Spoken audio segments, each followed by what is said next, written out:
आज का हमारा टॉपिक है एलएम ख़त का झुकाव और खसूसियात LM curve slopes and properties. कुछ प्रॉपर्टीज़ हमने प्रीवियस लेक्चर में पढ़ी, जो रह गई थी वो आज के लेक्चर में हम पढ़ेंगे। एलएम ख़त उफ़क़ी भी हो सकता है और उमूदी भी। एलएम कर्व में बी हॉरिजेंटल और vertical in extreme cases. Normally LM ख़त का जो स्लोप है वो पॉजिटिव होता है, शरह सूद और कौमी आमदनी में मुस्बत ताल्लुक़ होता है, but in some extreme cases इसकी स्लोप चेंज हो सकती है। एलएम ख़त उफ़क़ी या केनेजियन एलएम ख़त, एलएम कर्व हॉरिजेंटल। जब शरह सूद गिरकर निहायत पस्तरीन सतह पर आ जाए तो ज़र की तखमीनी तलब का ख़त बालिहा सूद मुकम्मल लचकदार बन जाता है। इसे सियाल पजीरी के फंदे की हदूद भी कहते हैं। At minimum level of interest rate there is a no chance to decline in the rate of interest and elasticity of speculation demand for money become full elastic. It's called liquidity trap and LM curve become horizontal. ये शदीद depression की situation होती है, like a 1937, जब rate of interest अपनी कम से कम तरीन सतह पर आ जाए, उसके बढ़ने के कोई चांसेस ना हों, और जो स्पेकुलेशन डिमांड फॉर मनी है वो उस रेट ऑफ इंटरेस्ट पर इन्फिनिटी हो जाए, लामहदूद हो जाए, जिसे हम उर्दू में सियाल पजीरी का फंदा कहते हैं। तो इस सिचुएशन में एलएम कर्व हॉरिजेंटल या उफ़क़ी बनेगा। उफ़क़ी एलएम कर्व को ड्रा करते हैं। पहले हम 4 पैनल डायग्राम बनाएंगे। जैसा कि पहले डायग्राम्स में हम एक्सिस को फिल कर चुके हैं, रेट ऑफ इंटरेस्ट, मामलाती तलब, income. Suppose minimum rate of interest R1 है, R1 भी लिख सकते हैं, इसे RM मिनिमम भी लिख सकते हैं। इस पर ए पॉइंट के ऊपर speculation demand for money LS1 है, ए पॉइंट पर transaction demand for money LT1 है, इनकम Y1 हो गई। अब हुआ क्या कि उसी रेट ऑफ इंटरेस्ट के ऊपर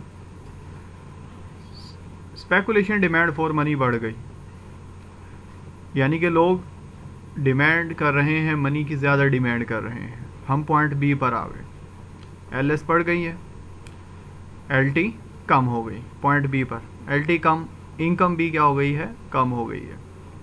हम बी पॉइंट्स पर हैं, Y2 diagram number 4 B points पर आ गए। डायग्राम नंबर 1 में जो ए और बी पॉइंट्स हैं, अगर हम इनको मिला दें तो हमारा जो LS कर्व है वो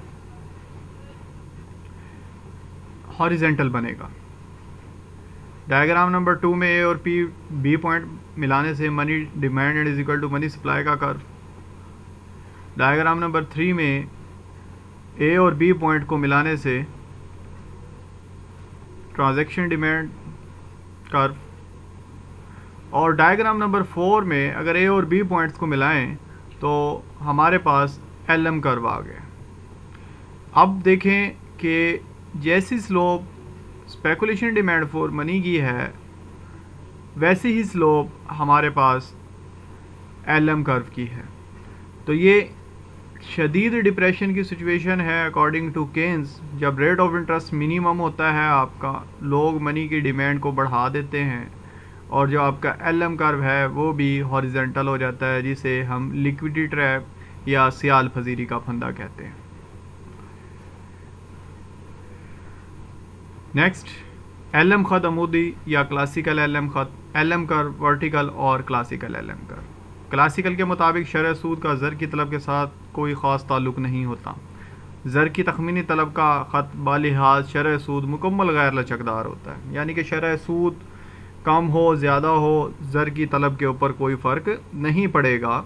According to classical, interest rate does not influence the speculation demand for money elasticity demand for speculation with respect to interest rate become inelastic and LM curve will be vertical. अब हम vertical LM curve को draw कर रहे हैं, वही हम 4 panel diagram बनाएंगे जैसे कि हम प्रीवियस लेक्चर्स में बना चुके हैं. इसकी एक्सिस को फिल करेंगे एज इट इज़.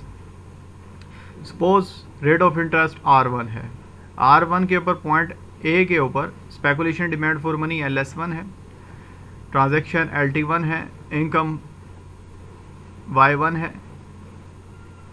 ये पॉइंट A आ गए हमें ब्लू कलर की जो लाइंस के ऊपर है. रेट ऑफ इंटरेस्ट बढ़ गया, R1 हो गया, R1 से R2 हो गया, पर स्पेकुलेशन के ऊपर कोई फ़र्क नहीं पड़ रहा. R2 पर हम चले गए हैं, R2 से पॉइंट हमारे पास R2 पॉइंट B पर है. जब स्पेकुलेशन पे कोई फ़र्क नहीं पड़ा, ट्रांजैक्शन भी वही है, इनकम भी वही की वही है. डायग्राम नंबर 1 में अगर हम A और B पॉइंट्स को मिला दें तो हमारे पास स्पेकुलेशन डिमांड फॉर मनी का कर्व आ जाएगा. Money demand is equal to money supply. Diagram number 2 negative slope.